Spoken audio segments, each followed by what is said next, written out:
Hello, this is Miss Joy with Beginner Sewing, and I'm going to quickly show you how to thread a needle, how to tie a knot in the end of your thread, and first of all, cut your thread at an angle. That will help you get your thread through the needle. The eye of the needle is the hole. So you're going to hold your thread up close to the end. You do not want a big long floppy thread like a wet noodle. You want the thread really close to the tip of your fingers. And I'm going to twist or turn the needle, spin it so that the eye is facing directly up and down. You're pushing the needle onto the thread, and you can barely see the end of the thread, but make sure you're doing that sewing motion back and forth. Saw the needle back and forth.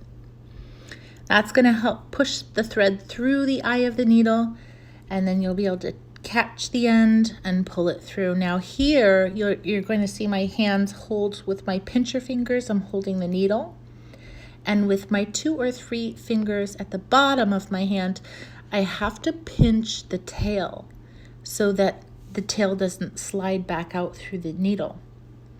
If you do, it's frustrating. You have to keep stopping and rethreading your needle. So now I'm showing you how to tie the knot. At the end of your thread, you need to have a knot so that it doesn't slide all the way through your fabric. The knot does not have to be pretty. It's going to be on the inside of your project.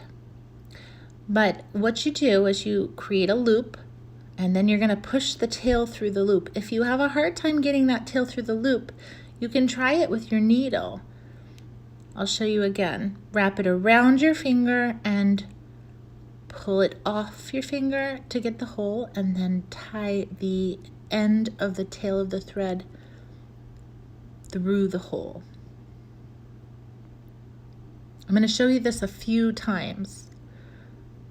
Your tail is going through the hole.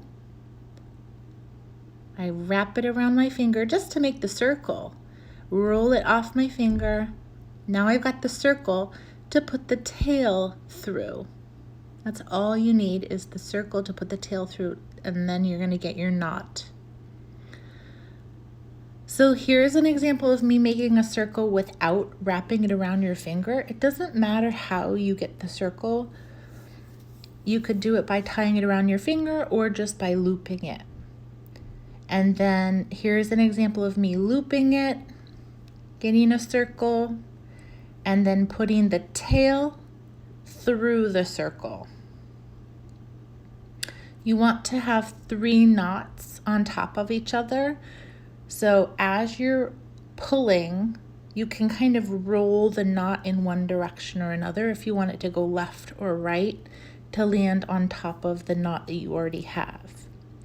So here it is with me not doing it around my finger. It's just making a circle, tying the knot, trying to control it so that it's on top of the other knot. So you want 3 knots. Okay, good luck.